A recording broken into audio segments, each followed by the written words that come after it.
If I had one piece of advice for recent graduates and young professionals that live and work in London or the home counties, if you have a good relationship with your parents or your family, then it would be to not move out of their house. There seems to be this thing that once you finish university and you find your first job, that you should also move out for your job and start renting. And this can often be in the region between £800 a month and £1,200 a month, especially if this is in London. Often, recent graduates and young professionals may find themselves in a position where on their first job, they're earning roughly £1,800 a month net. And so when you think about that, and that you're going to be spending £800 to £1,200 a month on rent to live out of your family home, that is a considerable amount, and it doesn't really leave you with much room to save for things such as, for example, your own house. Most parents won't charge you rent to continue living in the family house after you finish university. However, if they do, then it will never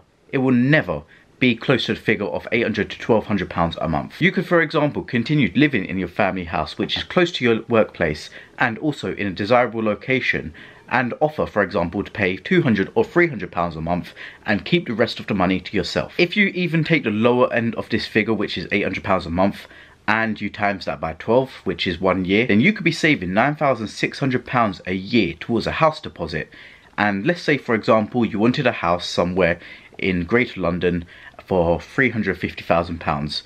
The typical deposit figure that you would need is £35,000. So by saving £9,600 a year,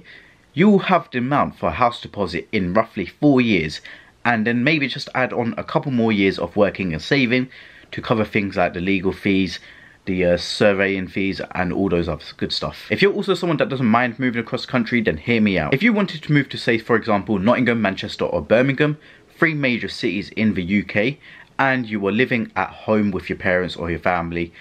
in London or the home counties, and you were saving that £800 to £1,200 a month towards a house deposit, you can actually get some pretty decent 3-bedroom houses in these other cities for around £200,000 to £250,000. Meaning, if we go back to the 10% indicative figure for a house deposit, your deposit goes down to £20,000 to £25,000, meaning that you could get the house sooner than you possibly ever imagined if you were a renter. The point of this video is that if you do have a good relationship with your parents or your family, and you have the opportunity to continue remaining at home rather than living out and deciding to rent for £1,200 a month max, then you absolutely should. Because even if you weren't saving the entirety of the £800 to £1,200 a month and decided, for example, you want to be spending £350 a month on a car leasing deal, whether it be PCP or HP or CS or whatever else, you're still going to have a lot of money left over to save